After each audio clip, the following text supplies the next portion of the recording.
जय अछरू माता तुम्हारी खबर मोरी ले रहियो।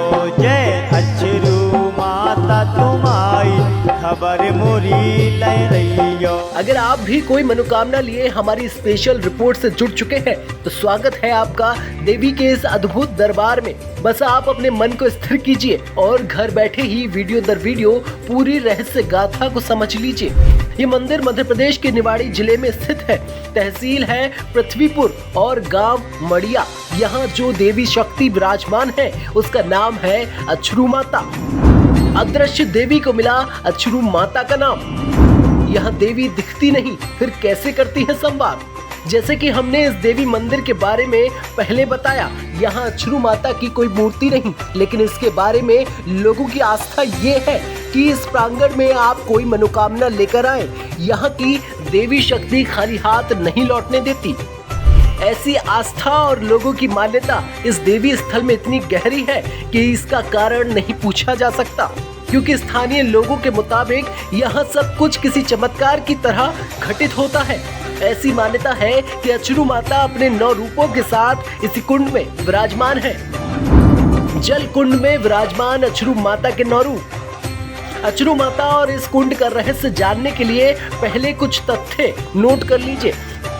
पहली बात तो ये कि बुंदेलखंड के जिस इलाके में ये कुंड है वहाँ अक्सर सूखा पड़ा रहता है, लेकिन इस कुंड में पानी हर मौसम में पूरे साल लबालब भरा रहता है। सबसे पहले तो लोग यही देखकर हैरान होते हैं, इस कुंड का जल आखिर सूखता क्यों नहीं, क्योंकि सूखा तो बुंदेलखंड में हर दूसरे तीसरे साल की घटना है।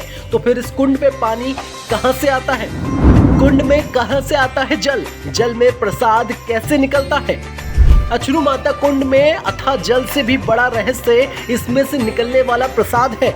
ये पानी में कहां से निकलता है और श्रद्धालु के हाथ कैसे लगता है, ये इस मंदिर के रहस्य को और गहराता है। अछरू माता कुंड से निकलता प्रसाद, सूखे मेवे, पके फल और कई बार फूल। भक्तों के हाथ जब कुंड से निकला ये प्रसाद लगता है तो वो मान लेते हैं कि माता ने उनकी मन की बात सुन ली। ये आस्था ही उन्हें धन्य करने के लिए काफी है। अछरू माता मंदिर के बारे में और भी कई मान्यताएं हैं। अलौकिक देवी, सीधा संवाद। लोग मानते हैं कि माता अपने भक्तों के सवालों का जवाब भी देती है। जैसे कोई शख्स किसी परेशानी में मंदिर आया, उसके मन में सवाल है कि इस स्थिति में क्या किया जाए, तो कुंड के सामने माता के ध्यान से उसके सवाल का जवाब मिल जाता है। स्थानीय लोगों के मुताबिक कई बार जो जवाब उन्हें मिले उन आपदाओं से जुड़े थे जो बिल्कुल सच साबित हुए। माता ने सूखा, बाढ़ जैसी दूसरी आपदाओं को लेकर पहले ही आगाह कर दिया था। लोग मानते हैं कि जिनकी मनोकामना से माता प्रसन्न होती है, इस कुंड से सिर्फ उन्हीं लोगों को तैरता हुआ प्रसाद मिलता है। मंदिर परिसर में कुंड और प्रसाद के अवतरण का रहस्य जानने के लिए कई बार कोशिश हुई, लेकिन हर कोशिश नाकाम रही। ना तो इस पहाड़ी पर स्थित कुंड के जल के स्रोत का पता चला और ना ही कुंड के अंदर से देवीय संवाद की गुत्थी सुलझी। इसी उलझी गुत्थी की वजह से एक किंवदंती इस मंदिर को लेकर बलवती होती चली गई। इस किंवदंती के सदियों पहले यहाँ अछरू नाम का चरवाहा था जो अपने पशुओं को लेकर इसी पहाड़ी पर स्थित जंगल में आता था।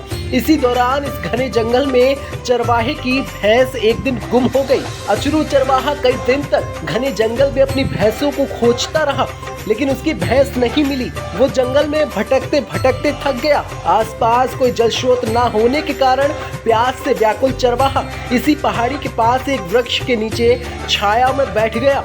किंवदंती के मुताबिक जिस पेड़ के नीचे वो बैठा था वहीं एक देवी स्वरूप स्त्री कुंड से निकली और चरवाहे से जल ग्रहण करने की बात कही। जब चरवाहे ने अपनी परेशानी उन्हें बताई तब देवी ने उसकी भैंसों का ठिकाना बता दिया। चरवाहा वहां गया तो भैंसें वहीं मिली जहां देवी ने बताया था।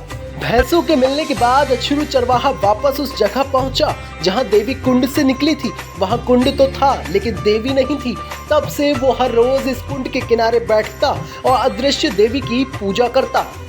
चरवाहे के साथ धीरे धीरे ये बात आसपास फैलने लगी और लोग इस स्थान पर पहुंचकर अपनी मनोकामनाएं पूरी करने के लिए अर्जी लगाने लगे।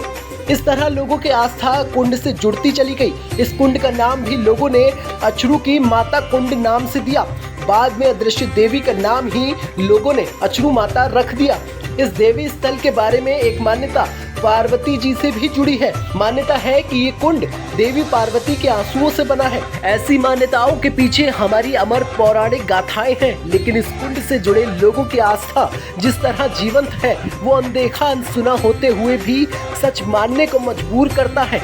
आप इसे कैसे देखते हैं हमें कमेंट बॉक्स में जरूर बताएं। नमस्कार।